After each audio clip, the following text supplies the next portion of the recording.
Hola, ¿cómo están? Muy buenas tardes, bienvenidos, bienvenidas a Que No Se Te Olvide. Gracias por acompañarnos, gracias por estar con nosotros en el programa. Día caluroso en la ciudad de Lima.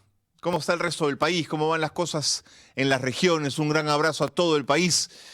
Las cosas se están poniendo calientes con las elecciones, pero nosotros seguimos en el programa siempre revisando, por supuesto, la coyuntura, la política, pero también todos los temas que tienen que ver con la seguridad, con la cultura, con lo social. Estamos en todo. Estamos revisando todo lo importante aquí en Que No Se Te Olvide. Gracias por estar con nosotros. Ayer tuvimos un programa muy interesante dedicado al tema de aquellos candidatos que se van reciclando, que entran en los partidos, se mueven casi como chuchupes, ¿no es cierto? Están un día aquí, están acá, estoy en la salita del zinc, me muevo, me camuflo. Y hoy no va a ser una excepción, vamos a tener un programa muy potente. Preocupados por el tema de las extorsiones, creo que tenemos la clave, fíjense, creo que tenemos la clave para poder atacar el tema de las extorsiones de una forma potente. De una forma potente. Se los vamos a contar en un instante. Y creo que el análisis que vamos a hacer hoy con nuestros invitados va a dar ese juego. No les cuento nada, se los voy a contar en un instante, porque antes tenemos que ir con las 5 del día. Hasta el momento. Comenzamos. La primera del día tiene que ver con que el Jurado Electoral Especial inicia proceso sancionador contra Augusto Peñalosa. El famoso tío Rockefeller omite sentencia en su hoja de vida. Es que, claro, ciertas figuras se hacen famosas y muy conocidas en 2 días en un streaming y luego quieren saltar a la política y con eso vivir bien los próximos 5 años, si no los próximos 10 o 20. La política no está hecha para que vivas bien de ella los próximos 10 o 15 años. La política está hecha para servir. Si quieres hacer política, es para servir. Si quieres vivir bien y ganar dinero, entra al mundo del comercio, al mundo de la empresa, al mundo de la industria. No entres al mundo de la política. Quienes quieren entrar a la política entran para servir. Y empieza por decir la verdad. No omitas tus hojas de vida. No omitas la verdad. Y la verdad, además, que no te conviene. En tal caso, esto es lo que el Jurado Electoral Especial ha detectado. Vamos con la segunda del día. Hasta el momento nos dice que Beca 18, el gobierno de Jerín, cumple por segunda vez la publicación de resultados del 2026 que prometió en el mes de enero. Si hay algo grave en fallarle a los jóvenes de Beca 18, es decirle a los jóvenes que el Estado peruano es un Estado sacavueltero. Es un Estado que no cumple con lo que promete. Y decirle eso a los más jóvenes es invitarlos a que se vayan. Es decirles, este país no es para ustedes. Este país no da lo que promete. Este es un país precario para los jóvenes. Este es un país que expulsa a los jóvenes. Si yo se los ofrecí y no se los doy, ¿qué pueden esperar los jóvenes mañana? Eso es lo grave. Y los chicos de Beca 18 además son los más talentosos del país. Y fallarles a los más talentosos es invitarlos a que se vayan. Y eso está haciendo Gerí al fallarles a los chicos de Beca 18. Como fallarle a cualquier joven, pero en este caso les está fallando a los más talentosos del país. Bravo, Gerí, bravo, esto eres tú. Una estafa, no solo para todo el país y para todo el Perú, por supuesto, para los más talentosos, para los jóvenes más talentosos. Vamos con la siguiente. La siguiente del día es la tercera. Pajerín y sus guayquis, me encanta. Obra ganadora del carnaval ayacuchano, satiriza al presidente José Gerí por el caso Chifagate. Pajerín y sus guayquis. Miren, que en el contexto de las noticias nos estemos refiriendo al presidente de la República de esta manera, recogiendo lo que la calle expresa del presidente de la República, es un síntoma que este payasete no es respetado por nadie.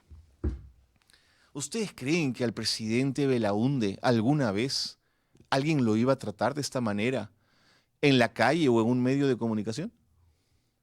Por supuesto que es parte de la broma y del juego popular, pero ¿ustedes creen que se iban a burlar así de un presidente? ¿De verdad lo creen? A un presidente se le respetaba, era la primera magistratura de la nación, era el elegido por las grandes mayorías. Por supuesto que había bromas y había chistes, pero eso era en el marco del juego más popular. Pero miren ustedes, los medios de comunicación, los serios, lo no tan serios hablando así, ¿no es cierto?, del presidente de la República, debería meter la cabeza en la tierra y desaparecer para siempre, de una vez por todas, de nuestras vidas, este impresentable bueno para nada. Vamos con la siguiente, en las 5 del día, es la cuarta, y la cuarta dice que sicarios atacan a un abogado a su salida de un penal en Puerto Maldonado. Recibió 2 balazos en la cabeza. De esto es de lo que vamos a hablar. ¿Cómo es posible que la extorsión y el sicariato hayan llegado a donde están? ¿Por qué la seguridad y por qué la investigación policial está en niveles tan bajos en nuestro país? ¿Por qué la DIRINCRI no tiene más alcance? ¿Por qué la policía de investigación fue de alguna manera cercenada en su momento? ¿Por qué la famosa PIP en el Perú, que fue la que atrapó además a Abimael Guzmán, porque era la policía de investigaciones, el GEIN, de alguna manera su trabajo siempre está controlado, minimizado y reducido? ¿Por qué los laboratorios de criminalística no permiten o no son mejorados cada año con lo último en investigación? De eso vamos a hablar justamente para enfrentar el crimen de esta magnitud. No se vayan, ¿eh? El tema va a estar bueno el día de hoy porque vamos a hablar de estas cosas. Y en la quinta del día vamos a mencionar, por supuesto, Clara Elvira Ospina, nuestra compañera periodista de investigación, es amenazada de muerte en redes sociales. Clara Elvira Ospina fue además mi jefa en Canal N. Y puedo decirles con honestidad que si a Clara Elvira le tocan un pelo, nos lo tocan a todos y a todas quienes estamos en esta profesión. Cuando tocan a un periodista, están tocando la libertad de expresión y la libertad de prensa en un país que se dice democrático. Ningún periodista tiene que ser atacado por defender su trabajo y por hacerlo correctamente. Así que desde esta casa nos solidarizamos, por supuesto, con Clara Elvira Ospina. Por supuesto, solidaridad absoluta con ella. Y ojalá que estas amenazas no vengan desde los servidores del Estado, porque es una amenaza a través de redes sociales, y que siga haciendo su trabajo y lo siga haciendo con honestidad y dignamente, como efectivamente lo ha hecho siempre y lo sigue haciendo aquí a través de Epicentro, por supuesto. Cuidado, cuidado los matoncitos que en elecciones abundan, Déjense de amenazar, que los que hablan mucho al final son los que ya sabemos de qué pie cojean. Así que, Clara Elvira, desde aquí, desde que no se te olvide nuestra solidaridad y nuestro compromiso, por supuesto, contigo en defensa de la libertad de expresión.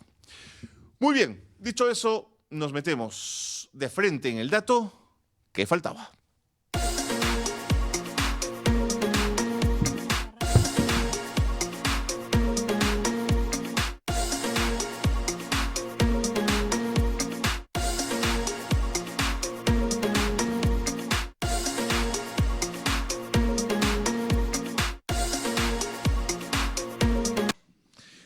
En el año 1950 se creó lo que se llamaba el Cuerpo de Investigación y Vigilancia.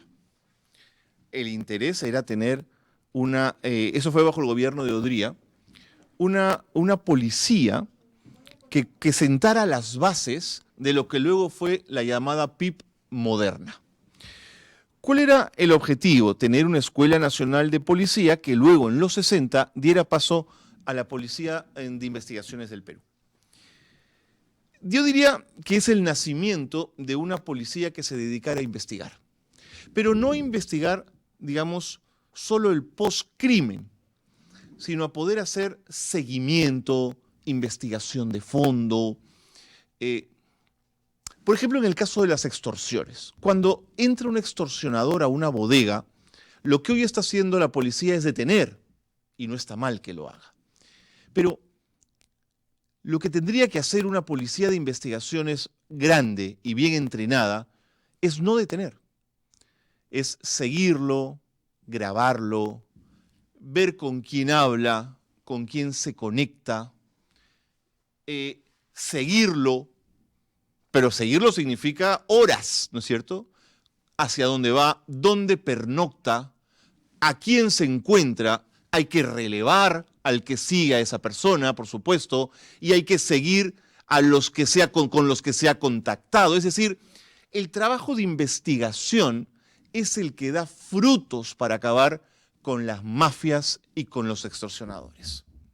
Y en el Perú, hace mucho tiempo que la investigación policial de la que les estoy hablando, entre que se desarticula, no tiene efecto, no se le da el peso, todos hablan de mano dura, cárcel, no ha funcionado en el nivel que queríamos desde que capturaron a Abimael Guzmán, que fue la gran, digamos, la gran expresión de cómo sí sirve la labor de la Policía de Investigaciones. Y quiero compartir con ustedes fotos mientras esperamos que nuestro invitado se siente en esta mesa para conversar con ustedes. Y quiero hablarles primero de lo que fue la formación.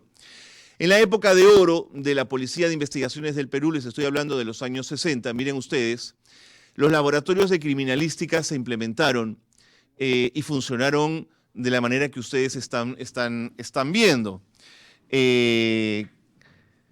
Los laboratorios trabajaban todo el tema de balística, todo el tema de pericia de huellas digitales. Se fue implementando y además les digo una cosa, eran ejemplos en América Latina del trabajo que se hacía en el área de investigación.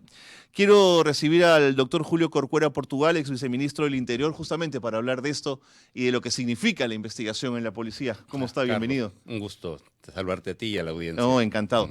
Vamos a seguir viendo estas fotos claro, y las sin seguimos duda. comentando, por favor. Vuelvan las fotos a pantalla para seguir hablando de esto. La foto anterior, compañeros, por favor. Estábamos hablando de la formación.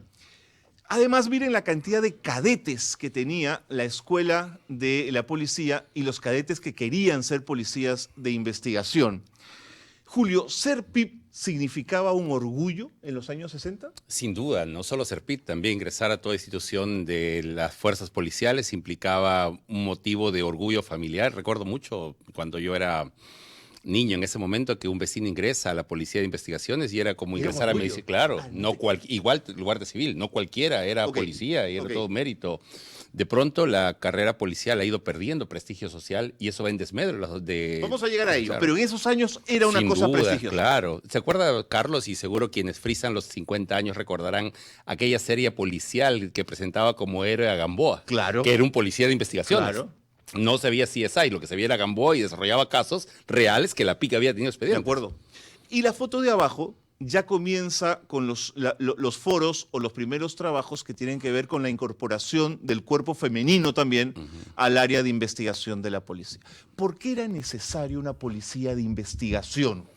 La lógica en el mundo entero ha requerido siempre comprender que el patrullaje, las acciones preventivas, las acciones sociales tienen una lógica distinta a aquella que está vinculada a describir el delito, la escena del crimen, convivir con la criminalística, la criminología y naturalmente temas desde la balística a la grafotecnia o por ejemplo el interrogatorio, temas específicos de medio ambiente, de investigación, requieren un nivel especializado. Poco a poco, y eso es contradictorio, en los 90 cuando el mundo y la gestión en términos del sistema privado, internacional y corporativo corren a la hiperespecialización, maestrías y demás, el Perú toma la policía y hace que se vuelva todista, ¿no? Todos vean todo. Entonces, actualmente un colega que de pronto... Ahí se pierde la especialización. Se pierde la especialización. Entiendo. Siguiente foto, compañeros, por favor, porque Julio nos va a ayudar a entender. Estas son fotos más actuales.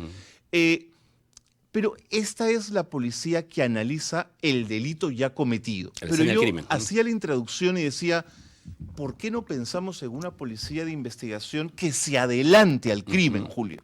Hay ciertas cosas que han cambiado, siendo meritorio lo que hizo la Policía de Investigaciones en la lucha contra Sendero Luminoso y el MRTA, y siendo meritorio una serie de casos que han desarrollado. Yo tengo una serie de amigos queridos que son PIP, les mando un saludo fraterno. En su día, además. En su día, además, claro, es enviarle un saludo fraterno a los generales con los que he tenido el honor de trabajar. Hay que entender que el mundo ha cambiado. ¿Qué cosa quiero decir? Abimael Guzmán fue detenido el 12 de septiembre del 92. Han pasado ya más de 30 años de eso. Entonces, hoy día hay metadatos, hay criptoactivos. Sí, señor. Hoy día hay estructuras criminales que se mueven desde una lógica financiera, tecnológica.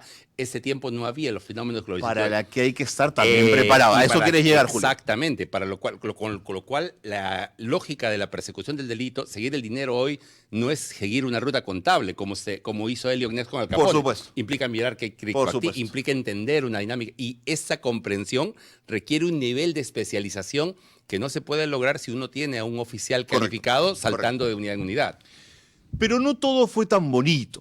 La historia se complicó un poco. Y yo se las quiero contar y Julio me va a ayudar a desentrañar esta historia. Siguientes imágenes, compañeros, por favor. Las ponemos en pantalla para entender toda esta historia.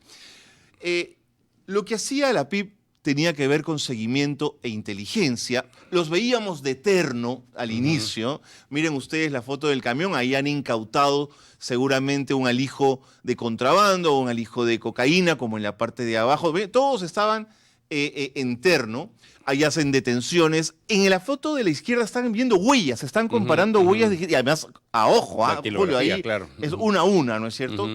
Yo lo que te quería preguntar es, primero, ¿por qué el terno? ¿Por qué les decían tiras o por qué les decían rayas? En el modelo de policía hay varios modelos. Uno es el modelo militarizado, que es el modelo que ha adoptado el Perú, pero hay policías como la Policía de Investigación o el FBI que más bien ha tenido un modelo civil, por ejemplo. Más civil. Y tiene cierta lógica, porque mientras que en el patrullaje la idea es que preventivamente uno pueda advertir y comunicar a la población quién es un agente de seguridad y quién no, y hay una lógica preventiva. En el acto de la investigación criminal, el análisis tiene que ser distinto, es decir, muchas veces, por ejemplo, cómo se podría hacer un seguimiento si uno está con uniforme, o si lo ve un día con uniforme y otro día lo ve sin uniforme. O si filtro en una banda, o digamos, si recibe. ¿no? Ahora, ¿qué sentido tiene de ponerte un uniforme y todo? Si tú lo que tú vas a hacer es, por ejemplo, hacer análisis de información e inteligencia, o si vas a ingresar a un laboratorio para ver huellas dactilográficas o balísticas. Eso no, o sea, la lógica es distinta, porque por el contrario, la indumentaria que requiere está en una estrecha relación a la actividad que está desarrollando. Okay. El nivel socioeconómico de los muchachos que querían ser PIPs era de clase media, media baja. De toda la policía. También la capacidad adquisitiva, y esto lo escribe en algún libro, cuyo es Violencia, en los 90, ahora ya voy a recordar el nombre de la autora, pero le escribe que como el nivel de ingresos también se pauperiza. Entonces, cuando Fujimori... ¿No era un buen sueldo el de los 60? Se dice que era menos que lo que era ahora, y en dólares era menos, pero la capacidad adquisitiva era más alta, pero el reconocimiento social era más alto. Ante la crisis económica que se da y aquella famosa declaración de Hurtado Miller de que Dios nos ayude, aquella famosa llevó a que empiece a privatizarse, los colegios permitan hacer eventos, conciertos para que generen sus propios ingresos, pero también aparece este famoso 24/24. Esto golpea el prestigio también de la institución. ¿Por qué? Porque de pronto uno veía a estos policías haciendo, cuidando un mercado, cuidando, policías de investigaciones. Yo he conocido policías de investigaciones preparados, calificados, cuidando un mercado, cuidando un coliseo y haciendo cola. La capacidad que tenían, ¿no? Exacto, pero no es solo un tema de dinero, es también un tema de cómo la ciudadanía termina viendo a esta institución.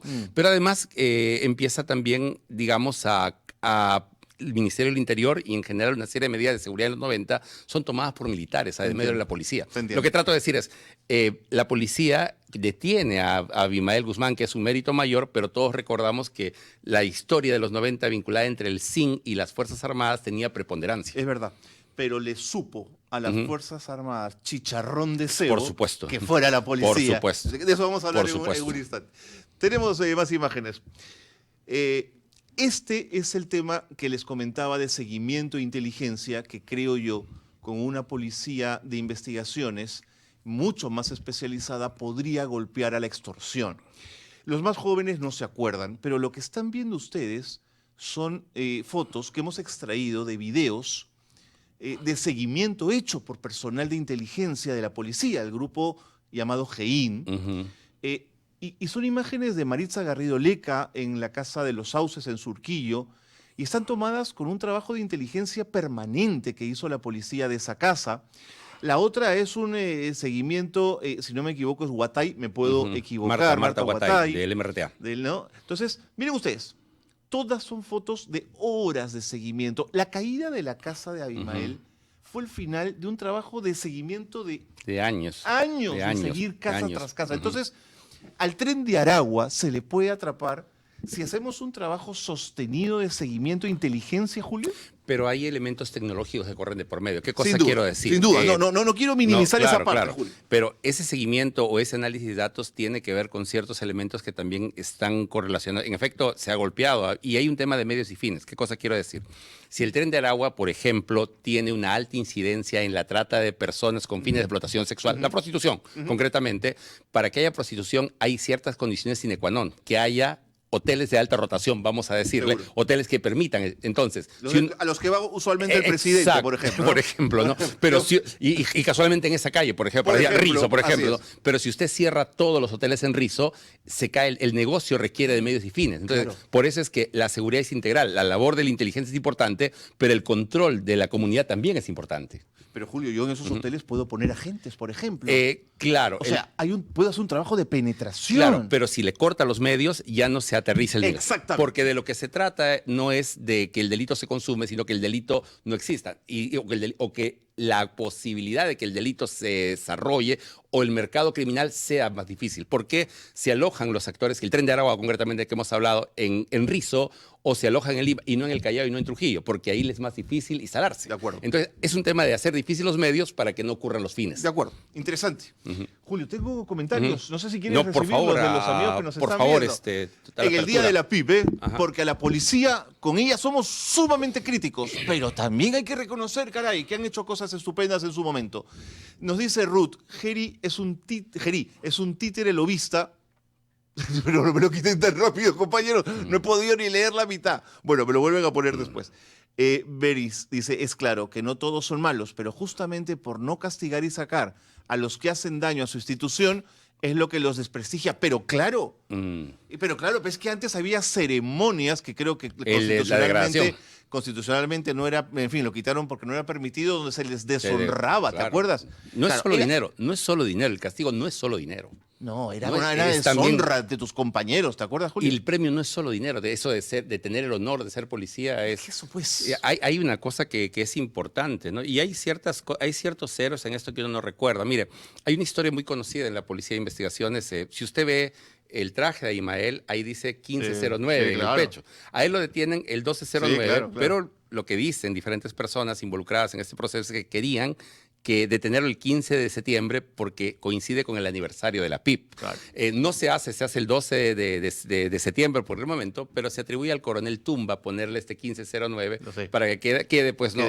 Pero el coronel Tumba muere asesinado pocas semanas después. Y hay una serie así de, imagínense, yo quiero que la elemento simbólico que nos escuchan, imagina que es seguir a una célula terrorista, el riesgo de que te descubran y el riesgo de que te maten a ti. Y todos recordamos al juez supremo Trigoso que sentencia a Osman Morote, no pasaron ni 48 horas y terminó, lo asesinaron. Pero Julio, si los jueces iban en Volkswagen al Poder Judicial es con cero protección, pero por supuesto. Entonces, hacer esa labor policial en ese tiempo y para seguir haciendo el heroico. Con ellos nos quitamos el sombrero.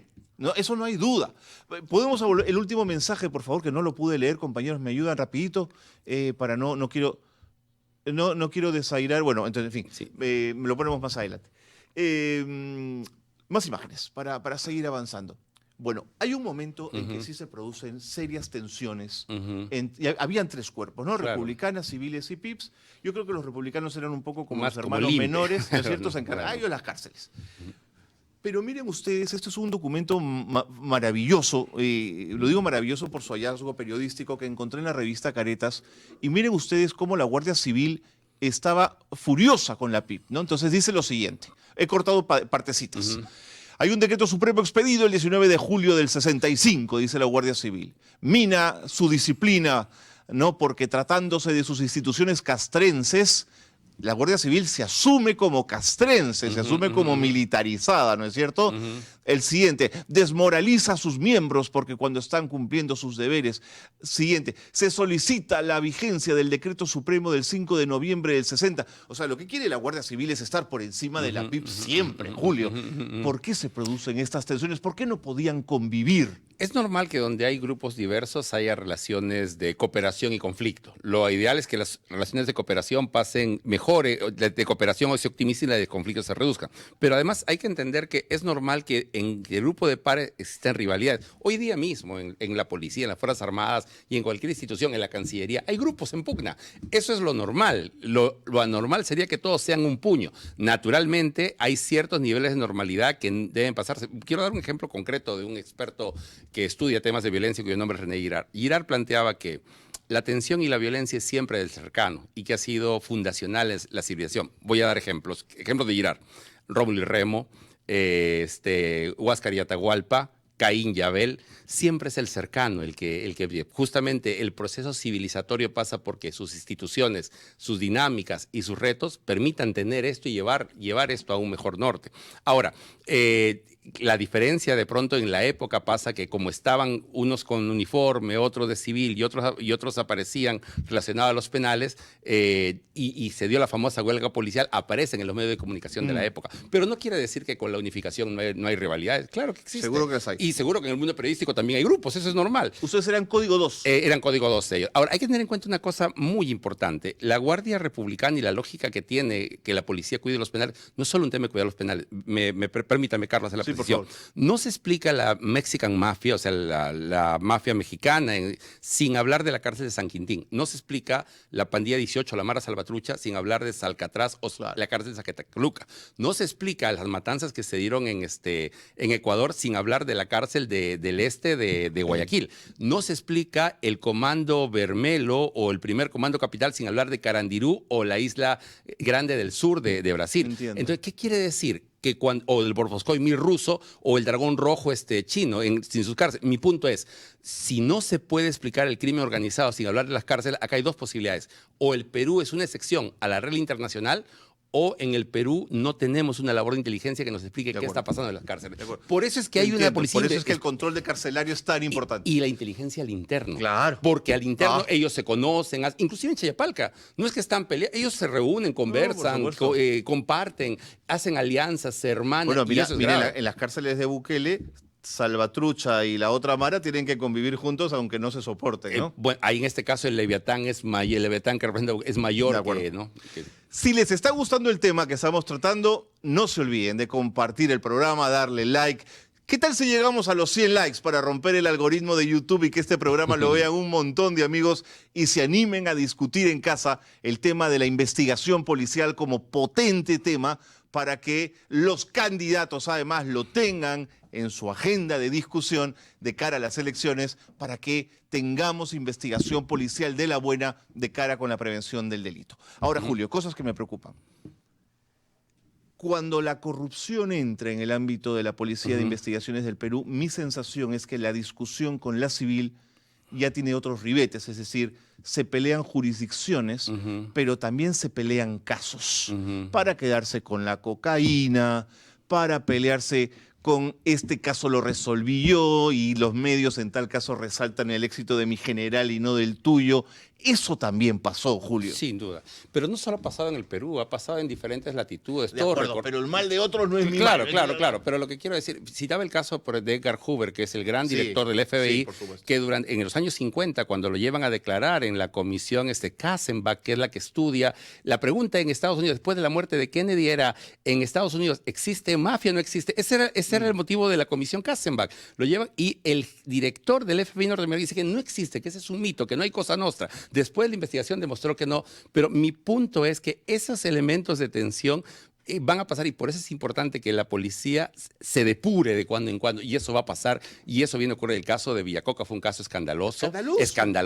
Donde estuvieron pues personas importantísimas en toda la estructura, pero eso no justifica, digamos, que se desarticule la policía de investigación. Es verdad. Es el otro extremo. Pero la depuración de grandes cantidades de policía significa dejar hombres en las calles con armas. Y eso es muy peligroso. O con entrenamiento. Cuando la depuración no ha sido adecuada. Y aquí hay un elemento que me parece importante destacar. Por ejemplo, cuando Rusia, en ese tiempo la Unión Soviética, tiene en Boris Yeltsin el equivalente a nuestro Hurtado Miller. Salió un día y dijo, acá hay crisis, acá no hay dinero, y aquí se quiebra y se cierra la KGB y se cierran otras oficinas. Las mafias tomaron... un agente de la KGB, entrenado en inteligencia, entrenado en contrainteligencia, con armas, que no tiene dinero, ¿A qué pero se dedica? Claro. pasaron al crimen. Claro. Y cuando pasan al crimen, por eso es que el Bordoscoy Mir o el Boris Akone o como quiera, o la Mafia Roja, como le dicen los periódicos, cuando ingresa al crimen, es un crimen de otro nivel. Eso hay que tenerlo en cuenta cuando se hace análisis. No quiero que se me pasen sus comentarios. Ajá. Siempre los tenemos en cuenta en el programa. Adelante, compañeros, los ponemos. Giri es un títere lo visto, operador de la vaga Keiko Fujimori. No sé si usaría yo esas palabras, pero encaminado está. De acuerdo, gracias Ruth, gracias por tu comentario. Vamos con más. De niños, Claudia dice, veíamos a los policías como los buenos de la película, nuestros héroes que nos protegían. Es verdad, Claudia. No sé cuántos niños verdad, en el Claudia. Perú actualmente juegan a ser policías, ¿no? Sí, señor. O sea, es un indicador de legitimidad. Y a mí me apena decir esto, Carlos, pero en el trabajo que me ha tocado hacer, yo sí he visto niños en algunos colegios de Trujillo, en algunos colegios del Callao y de Lima, jugar a ser una organización criminal, con nombre y tal. Y es una cosa penosa, pero es una buena pregunta la que plantea Claudia, ¿no? ¿Cuántos niños? Y es un indicador de reconocimiento social que la familia se enorgullezca de ser policía o no. Un día lo hablaremos en el programa, Ujú. pero la cultura narco, cómo ha impregnado a México, por ejemplo, Bueno. los corridos, las canciones, la estética, la ropa. Pero acá también, no sé si nuestros televidentes están al tanto, hay organizaciones criminales que tienen TikTok, Instagram y claro. ofrecen merchandising. No, claro. Para que una persona quiera pagar por merchandising implica cierta legitimidad para esa Imagínate. persona. Eso Hans dice, en aquella época solía haber peleas entre PIP y Guardia Civil. Hans, pero Sí, por sí, supuesto, claro. yo recuerdo que se agarraron a balazos en la puerta del casino de la policía. O sea, ¿de qué estamos hablando? Esas cosas. Por eso es que también Alan en algún momento dice, la junto. Ujú, Y para que se las evitarlo. arreglen adentro, Ujú, ¿no? ujú.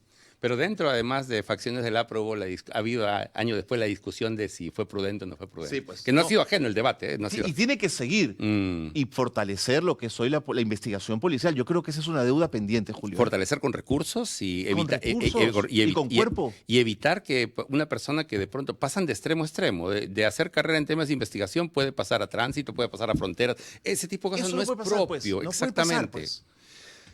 Sofía, el hombre que olvida su historia está condenado a repetirlo. Claro, y el país también, sin duda, Sofía.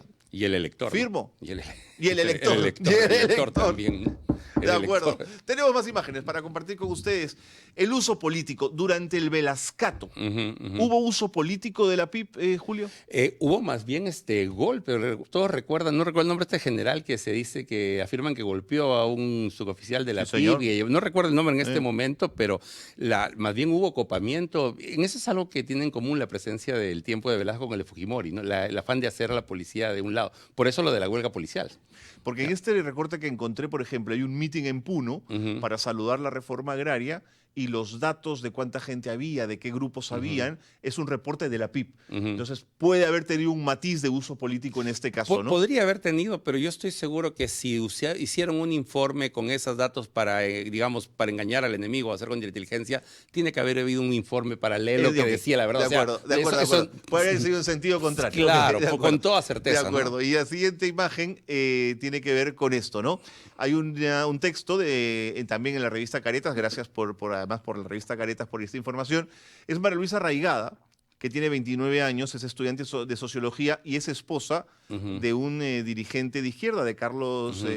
del ex Colmenares. Claro. Que dice, según testigos presenciales, mi esposo fue violentamente agredido por miembros de la PIP Ujú. cuando ingresaba a la Universidad de San Martín y luego secuestrado a bordo de un auto negro que fue seguido por otros. ¿Qué tipo de situaciones? Oficialmente no tengo ninguna comunicación hasta la fecha, o sea, también estaban deteniendo a líderes opositores, ¿no? Hay que entender además que eran otras épocas y en ese momento las categorías de derechos humanos y demás no existían. Es verdad. La categoría de derechos humanos Es va a llegar verdad. entre el No, yo lo 79 y 82 con Jimmy Carter. Yo lo y sé. habría que ver además que cuando Jimmy Carter lo plantea en Estados Unidos hay un sector importante de la política norteamericana, los republicanos, que se oponen. Ok.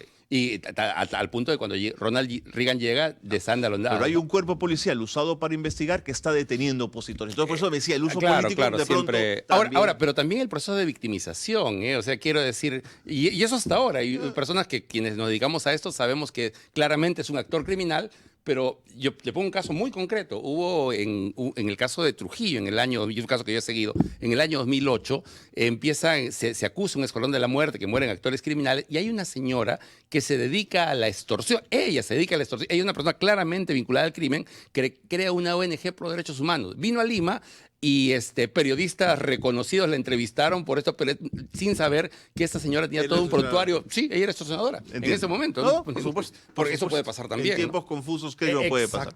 Exactamente. Siguiente imagen, si hay alguna más que podamos compartir. Bueno, ese es el tema de corrupción del que ya hemos hablado, pero mira, César de Azambuja fue jefe interino del Departamento de Narcóticos y resultó miembro de una de las 2 pandillas de traficantes de drogas puestas en paños menores por la PIP, digamos, ¿no? O colaborando, digamos. ¿No? Eso, puesta en paños menores es claro, eso, ¿no? Claro. Hay que felicitarse que la PIP, a través de la Oficina de Relaciones Públicas, haya dado a conocer nombres y fotos de un ex jefe. O sea, que también la propia institución hace el esfuerzo por limpiarse. Claro, digamos, ¿no? sin duda. Ese es un tema importante, que es un tema vigente hasta el día de hoy. Porque el problema y lo grave es que los delincuentes actuales, a diferencia de los de hace muchos años, Django tenía dinero, pero no era millonario. Robaba y tenía el dinero que robaba, pero no es el monstruo cuyas utilidades superan los 10 millones de soles o el jorobado cuyas utilidades superan los 25 millones. El cálculo. Pero Julio, ¿cuál es el argumento? ¿Robaban poco, pero robaban? No, el punto es que hoy tienen más dinero para corrupción que antes. Ok. Entonces, es lo que decía, para usar la palabra de Benito Juárez, ¿no? Nadie soporta un cañonazo de 25 millones de pesos. Okay. Entonces, al tener esa capacidad de dinero da más capacidad de corrupción, más capacidad de armas. De acuerdo. Pero en sentido contrario sensu con lo que hemos conversado al inicio, si nosotros investigamos con más dureza la ruta del dinero y le quitamos el dinero, tiene menos dinero para Por corrupción, supuesto, menos por dinero supuesto.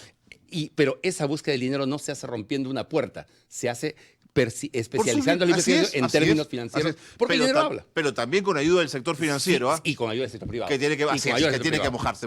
Y de los estudios de abogados también, que también tienen que mojarse. Y ese es un tema importante cuando uno se sienta, a veces yo lo digo con respeto, cuando uno mira, por ejemplo, una mesa de discusión de algún tema determinado y hay colegas abogados distinguidos, algunos y un abogado distinguido, experto en crimen organizado, ya está muy bien, pero debe sincerar abajo y defensor de organización criminal. ¿Por qué? Porque si no nosotros estamos en el clavo. Porque claro. si no nosotros estamos. Si no este estado pequeñito no puede, pues. Exactamente. No puede, pues. Eso implica, no es un tema menor. No, ¿qué va a ser menor, Julio? Es fundamental, pero parece que lo obviamos. Últimos comentarios, por favor, compañeros, ahí está. Da indignación, dice Berisa, como algunos altos mandos de la PNP prefieren gastar en carros de lujo que en las verdaderas necesidades de la PNP. ¿En qué está la situación del que malversó el carro de lujo?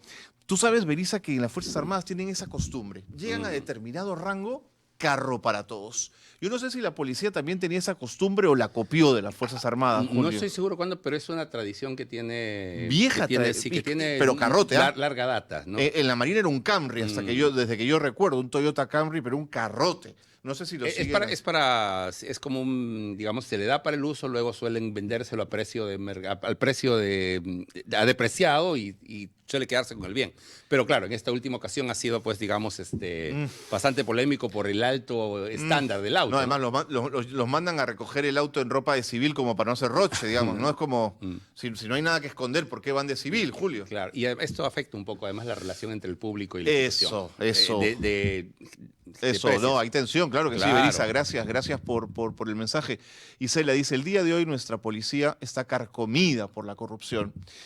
Es que, claro, la pregunta ¿es estructural o son algunos malos elementos? Hay ciertas cosas que tienen que cambiarse, mire, Carlos. Permíteme, Julio, antes que respondas para terminar el mensaje. Ojalá y el nuevo gobierno inicie una reforma policial para luchar en serio contra la delincuencia. Isela y los colegas que han participado, seguro varios de ellos, al igual que yo y muchas personas, hemos ido a la universidad pública. Cuando yo ingresé a la universidad pública, yo pagué de matrícula por todo el año 250 soles. Si a mí, Carlos, me hubieran dicho, para estudiar tu carrera tienes que pagar 6,000 soles, yo no hubiera tenido para pagarle en ese momento.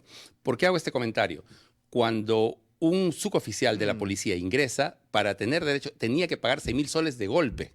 Eso subió a 10,000 y actualmente está como en 15 más o menos. O sea, ingresa y tiene que dejar como una garantía. ¿Qué ocurre? Muchas de las personas que postulan a la policía no es que son personas de clase media alta. Entonces, ¿cuál es el problema, Carlos? En las investigaciones que yo he desarrollado he encontrado casos lamentables donde quien ha subsidiado el ingreso de algunos suboficiales de la policía con este monto han sido personas vinculadas a organizaciones criminales. Epa. Entonces, ese es un tema delicado y porque hay que mirar estructuralmente que, así como los universitarios, no es un tema de recursos. Si el recurso se devuelve, es un tema de cubrir para que justamente nosotros... Qué peligroso porque eso es la madeja del asunto. Es la persona ingresa y o él pierde su vacante porque no tiene para pagarlo, o recibe esto, pero recibe condicionando la seguridad. Entonces, yo lo que creo es que este no es un problema de seguridad ciudadana, sino un problema de seguridad nacional. Y esa es una estructura que políticamente no tendría por qué, como la inmensa mayoría de estudiantes de universidades públicas ingresamos y no tendría por qué subsidiar. Pero esos 15.000 son dinero que va al Tesoro Sí, Público, sí, o son es 15.000 dinero que se que va, queda un coronel sí, o un no, general? no, es un tema Ok, legal que ok. se va para requerimientos que ellos usan dentro de su carrera. Daniel, lo más sano es refundar la PNP, pero ¿cómo se refunda una institución, Daniel? Qué difícil. Se ha eliminado la exigencia para ser policía, la vocación de servicio. Es que, claro, hay que tener vocación para ser policía. Para empezar, una acción simple y directa, prueba toxicológica a todos los policías cada 4 meses. No es mala idea. Pero implica también hacer ciertos cambios legales y en diversos ámbitos, pero implica también atraer un buen personal en cualquier empresa y institución atrae mejor si hay mejor salario, pero si hay prestigio. Pero ¿quién quiere ser hoy policía? ¿Qué muchacho quiere ser hoy policía o muchacha, Julio? En verdad, difícil. Es difícil. Inclusive cuando uno mismo dice o defiende a la policía, hay gente que te ve como alguien extraño, pero yo quiero dejar acá algo sentado. No hay Estado de Derecho sin policía. No existe. No hay. Si no hay, y nuestra Pero policía, te digo algo más, no hay derecho que nuestra policía tenga esas comisarías y esas camas y esos baños. Probablemente no hay derecho que tengan que trabajar en esas condiciones. Probablemente los colegas, los que nos escriben, no saben lo que sean las condiciones con las que trabajan. No. Y hay que y el autoritarismo dentro del Ministerio del Interior y las condiciones a veces inmundas. Y esa cultura de tú eres mago y solucionas las cosas como tú puedas. O sea, así es. Falta tú eres mago. No hay papel, no hay... No, es una cosa de locos ese ministerio, ¿eh? Sí, lo es, claro. ¿No has estado ahí? ¿Qué te voy a contar? Sí, por supuesto. ¿Qué te voy a contar, sí, voy con cierta frecuencia, además, a las comisarías y demás. Ciertamente son condiciones de trabajo que... Está bien. Julio, el tiempo nos ha ganado. No, Carlos. Pero soy un convencido que si tenemos investigación de calidad en la policía, acotamos el crimen. Si en tiempos de inteligencia artificial, en Así términos de es. ChatGPT y demás, Así la es. investigación también se ayorna, tenemos más chance de poder combatir el crimen. Sí, señor. Que no nos ganen, hombre, que seamos Claro. somos mejores que ellos y más, además. Claro que sí. Gracias, Julio. No, Carlos, Ha sido un gusto conversar contigo. Claro que sí. Julio Corcuera, ex viceministro del Interior, ha estado con nosotros. Ojalá hayan disfrutado la conversación tanto como nosotros. No se olviden de compartir, ¿eh? Me he propuesto llegar a 100 likes hoy. ¿Por qué no se animan y me ayudan un poquito con los 100 likes? Lo que viene ahora es algo que nos encanta. Reconocer a los nuestros. Que no se te olvide celebrar a los nuestros. El ritmo rompió la pena del barco que ayer llegó sobre la caliente arena. La negra raíz creció. Resuena tu clara luz, decimista del Perú, Nicome de Santa Cruz, la voz de la tierra eres tú. Ya somos un solo color, mezcla de sangre y de fe.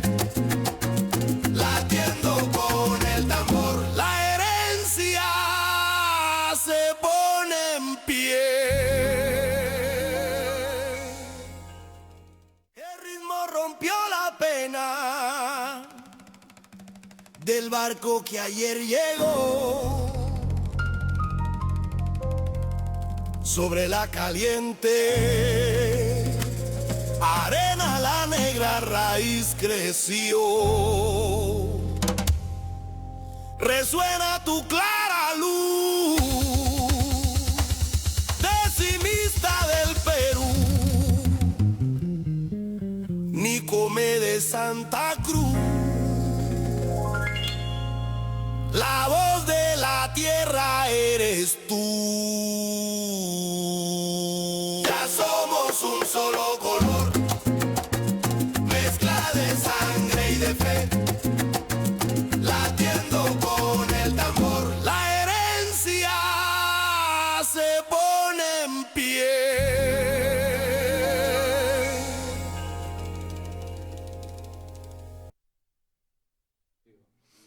Un día como hoy falleció el gran Nicomedes Santa Cruz. ¿Cómo no recordarlo?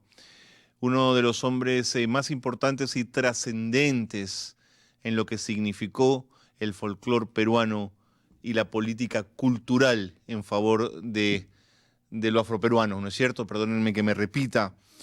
Ritmos Negros del Perú, A Cocachos Aprendí, Cómo Has Cambiado Pelona, la compañía Cumanana, el teatro, ¿no es cierto? El salto a la televisión.